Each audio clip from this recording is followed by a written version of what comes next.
there's this thing called a slate mailer. It's also called a voter guide. You're probably getting a lot of them in your mailbox right now, and they come from nice sounding organizations like Moms for Puppies.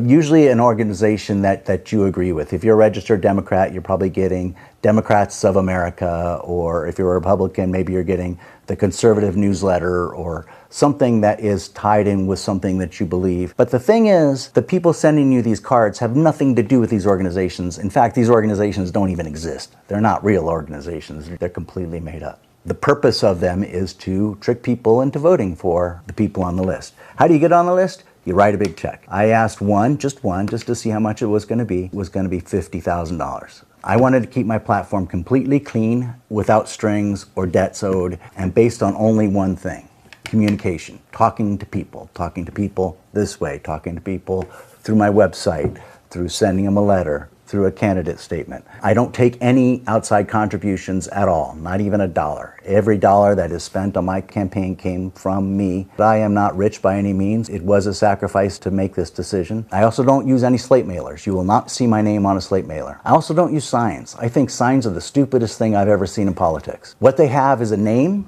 and a position, and absolutely no reason to vote for them, right? I saw his name and the sign was green and yellow, and that means I should vote for him because I like green and yellow too. Why would anybody vote for somebody because they got a giant sign? That makes no sense to me. Not only that, they pollute the environment, and they almost never clean them up when they're done. They give people no information. They pollute our cities. I just don't think they're effective. Just simply talk to people.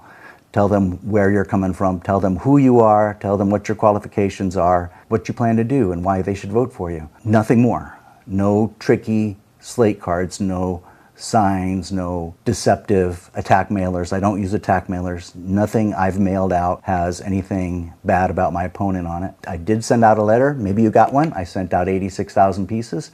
And the main idea behind this letter is also plain old communication. 4 pages of how politicians trick you into voting for who they want you to vote for. Because I think if people know how these things work, what a slate mailer really is. No, the Nurses Association of America doesn't really represent nurses. It's just a completely made up thing. Law enforcement is very common. They're the Law Enforcement Agency of America or something like that. Just something somebody made up. But this isn't law enforcement sending you these cards. This is somebody pretending to be law enforcement. And there's a big difference.